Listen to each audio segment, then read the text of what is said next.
أعوذ بالله من الشيطان الرجيم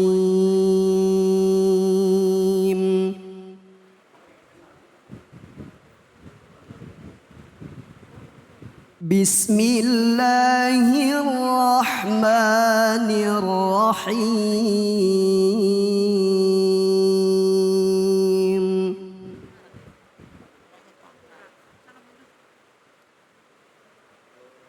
يا أيها الذين آمنوا اجتنبوا كثيرا من الظن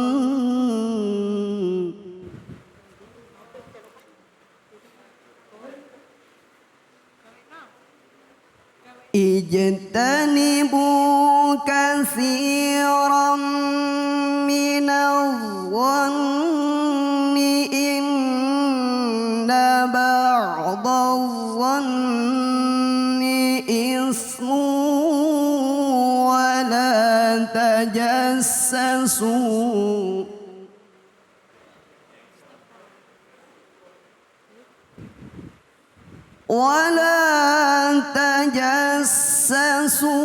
ولا يغتب بعضكم بعضا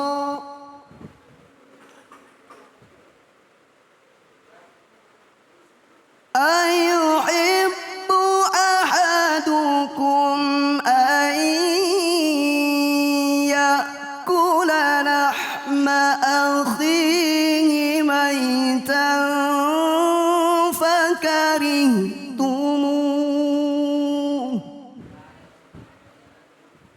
واتقوا الله إن الله تواب رحيم إن الله تواب رحيم صدق الله العظيم. Masya Allah, terima kasih Ustadz Yadi Mulyadi yang sudah membacakan surah Al-Hujurat ayat ke-12 dengan begitu merdu. Ya. Di balik merdunya lantunan bacaan ayat suci tadi, ternyata di dalamnya terdapat pesan yang mengingatkan kepada kita semua, khususnya bagi orang-orang yang beriman untuk tidak mencari-cari kesalahan orang lain. Dan tidak berprasangka, karena sebagian besar prasangka adalah dosa. Dan di akhirnya dikatakan juga bahwa semua perbuatan itu seperti makan daging bangkai saudaranya sendiri. Dan Allah memerintahkan kita untuk bertobat, ya, bertakwa dan bertobat kepada Allah Subhanahu wa Ta'ala. Untuk membahas ayat ini lebih dalam, mari sama-sama langsung kita simak kajian tafsirnya bersama guru kita Gus Hayid. Silakan Gus, fadhol. Baik, terima kasih. Assalamualaikum warahmatullahi wabarakatuh. Waalaikumsalam warahmatullahi wabarakatuh. Alhamdulillahi rabbil alamin. Allahumma salli wa sallim wa barik ala Sayyidina Muhammad. Bapak Ibu sekalian, para pemirsa iNews TV yang dimuliakan Allah. Tadi kita mendengarkan lantunan ayat suci Al-Quran yang sangat merdu dan sangat indah. Tidak hanya merdu dan indah ayat yang dibacakan oleh korek kita tadi, tetapi juga memiliki pesan yang sangat penting dan luar biasa. Apa pesan dari ayat yang tadi dibacakan oleh korek kita? Pesannya adalah kita diminta untuk terus menjadi orang-orang yang bertakwa. Dengan menjadi orang yang bertakwa, insya Allah kita tidak akan mudah tergelincir oleh godaan setan. Kalau kita sudah berusaha untuk menjadi orang yang bertakwa lalu masih tergelincir oleh godaan setan, Allah menyediakan ruang terbuka untuk kita bertaubat. Karena Allah sungguh maha menerima taubat. Nah itulah pesan penting dari ayat surat Al-Hujurat di ayat ke-12 ini. Tetapi sebelum Allah meminta kepada kita untuk bertakwa dan bertobat, Allah mengingatkan bahayanya berprasangka dan bahayanya ghibah serta mencari kesalahan orang lain.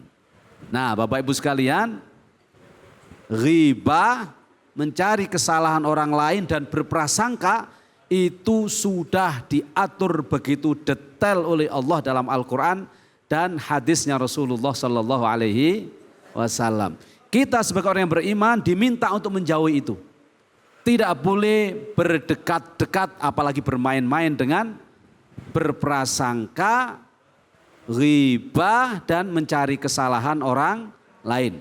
Ayat yang dikaji dalam surat Al-Hujurat 12 ini adalah berprasangka, bukan berprasangka buruk. Kalau berprasangka buruk udah otomatis. Berprasangka saja nggak boleh. Apa dalilnya? Allah Subhanahu wa taala berfirman, A'udzu billahi minasyaitonir rajim. Bismillahirrahmanirrahim. Ya ayyuhalladzina amanu ijtanibu katsiran minadh-dhanni. Wahai orang-orang yang beriman. Ini mukhatabnya yang diajak bicara oleh Allah mulai dari zaman Rasulullah Sallallahu Alaihi Wasallam sampai sekarang dan sampai hari kiamat. Ini adalah seruan kepada orang-orang yang beriman. Ibu bapak beriman apa enggak? Para pemirsa beriman apa enggak? Nah, kalau beriman, hukumnya wajib untuk mendengarkan seruan Allah ini. Apa seruan Allah yang pertama? Ijtanibu katsiran minadh-dhanni. Jauhilah, hindarilah banyak-banyak berprasangka. Ibu bapak sering enggak tiba-tiba kita punya angan-angan dan bayangan di rumah. Lalu dari bayangan itu digiring oleh setan. Oh, orang itu pasti begini, orang itu pasti begitu. Kalau kita tidak hentikan prasangka itu, pasti akan mengacu pada keburukan. Pasti prasangka itu akan menggiring kepada fitnah, bahkan adu domba. Makanya Allah Maha Tahu, Allah yang menciptakan kita persis tahu atas kondisi dan pribadi kita. Yaitu jangan dituruti prasangka itu. Kenapa? Di ayat berikutnya disebutkan inna ba'dadh-dhanni itsmun. Karena sebagian dari prasangka itu dosa. Sebab prasangka yang diikuti, prasangka yang dibiarkan akan mengarah kepada fitnah dan adu domba. Lalu di ayat berikutnya ditegaskan lagi oleh Allah, wala tajassasu wala yaghtab ba'dukum ba'dha. Setelah kita nggak boleh berprasangka, kita nggak boleh juga mencari kesalahan orang lain. Nih, kalau kerjaan ibu-ibu, bapak-bapak nganggur, ya nggak ada kerjaan rumah, nggak bersih-bersih rumah, nongkrong sama tetangga, apa yang terjadi? Seringkali itu tiba-tiba ada yang nyetok, orang itu kayaknya kemarin nggak punya mobil, sekarang kok punya mobil. Apa urusan lu nyari-nyari kesalahan, nyari-nyari urusan, betul apa enggak? Nah, Al-Quran meminta jangan cari-cari urusannya orang lain, jangan cari-cari kesalahan orang lain. Wala tajassasu. Bahkan ditegaskan wala yaghtab ba'dukum ba'dha. Jangan kau saling menggibah antara satu orang dengan orang lain, satu kelompok dengan kelompok yang lain. Kenapa kita nggak boleh ghibah?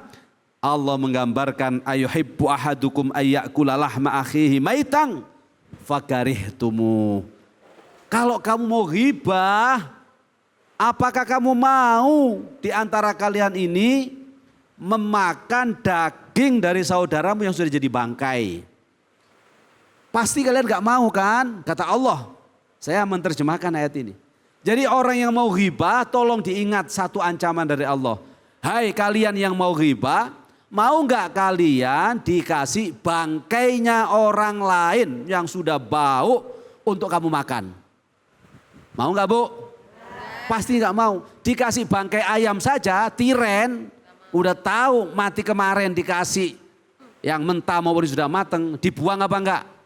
Dibuang bangkai ayam, apalagi bangkai manusia. Nah, orang yang ghibah itu persis seperti makan bangkai. Dan Allah menegaskan fakarih tumuh, kalian pasti akan benci, kalian pasti akan tidak suka dan tidak mau. Maka wattaqullah, bertakwalah kalian kepada Allah, innallaha tawwabur rahim, karena sesungguhnya Allah adalah zat yang maha menerima taubat atas hambanya yang bersalah, dan Allah maha pengasih lagi maha penyayang. Jelas apa enggak ayat ini? Jelas. Nah, kalau udah jelas, saya tambahin sedikit Ustadz David, ada ghibah yang diperbolehkan. Nah, apa kok ghibah diperbolehkan?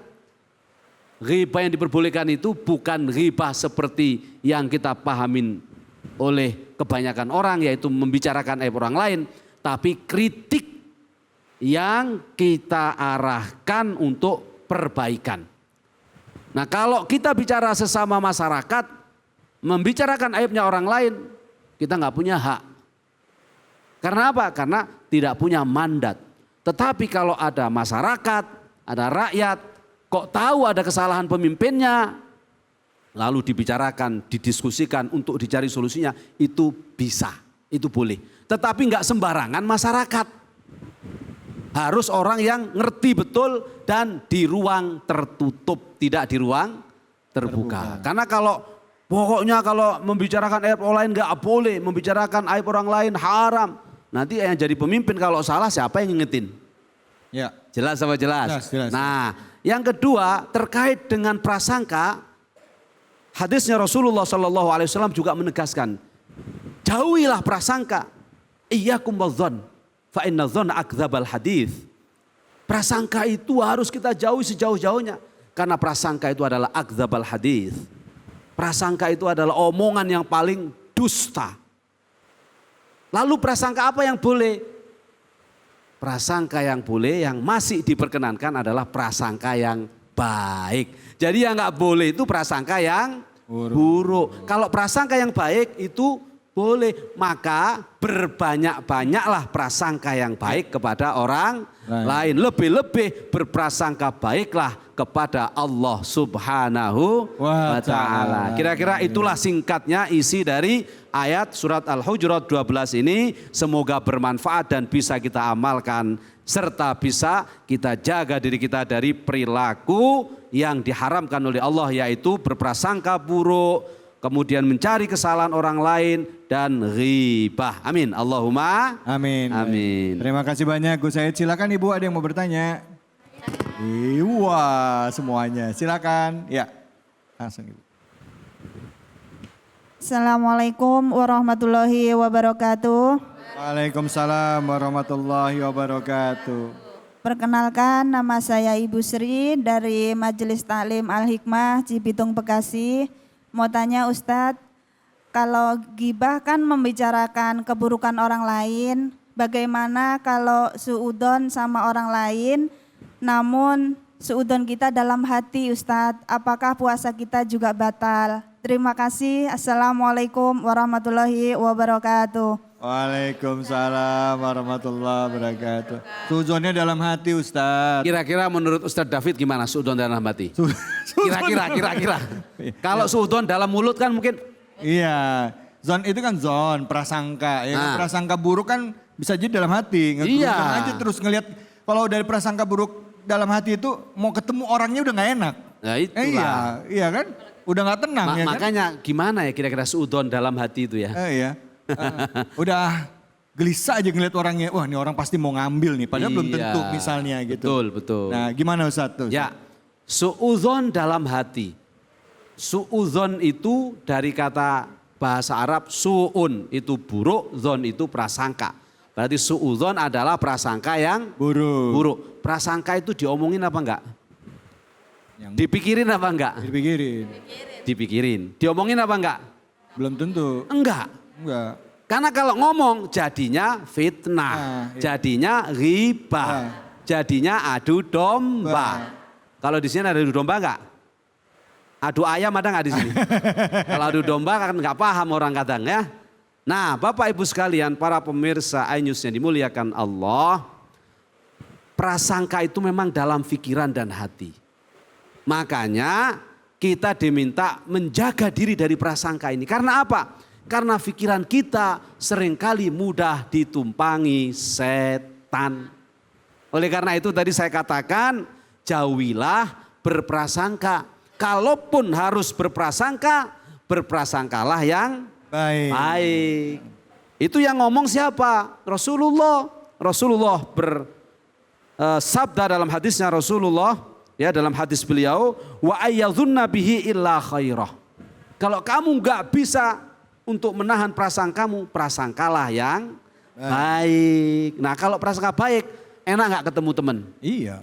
Orang mau nyuri sekalipun, kok kita prasangka baik, ada apa mas? Anu itu, di mana rumah itu? Nah makan dulu deh, sini deh. Jadi nggak nyurinya? Nggak jadi, kenapa? Oh baik nih nggak jadi. Coba orang baik-baik, padahal cuma mau lewat depan rumah, prasangka kita, pencuri ini jangan-jangan. Dalam teori kuantum, orang yang melempar negatif thinking akan narik perasaan negatif dari orang itu. Iya, iya. Sebaliknya kalau kita selalu melempar yang positif, akan menarik hal yang positif dari orang itu kepada kita. Makanya kalau ketemu orang senyum-senyum saja. Senyum. Mau jahatin kita, senyum. Jadi jahat apa enggak? Enggak. Nah, oleh karena itu positive thinking itu penting. Lebih-lebih positive thinking kepada Allah Subhanahu wa Ta'ala. Positive thinking kepada Allah itu apa? Contohnya selalu ikhlas atas takdir Allah Subhanahu wa Ta'ala. Insya Allah kalau itu kita lakukan, puasa kita akan selamat. Dan puasa kita nggak batal dengan kita berprasangka buruk. Tapi pahalanya yang berkurang. Hilang. Ya. Eman. Jelas apa jelas? Alhamdulillah. Makasih banyak Gus ilmunya. Bu. Jadi hatinya itu harus prasangka baik. Kalau misalnya udah mulai prasangka buruk ya Bu ya. Buru-buru baca a'udzubillahi minasyaitonirrajim. Ya Allah, astagfirullah, astagfirullah, astagfirullah. Ya Bu ya. Bu. Ini melototin saya apa emang lagi kelaparan ini mukanya ini semua ini. Pada bengong. Makasih Gus atas ilmunya. Semoga bermanfaat buat kita semua. Kita akan lanjut lagi bahasannya mengenai gibah di bulan suci Ramadan. Apakah boleh? Tetap di sini di Cahaya Hati Indonesia.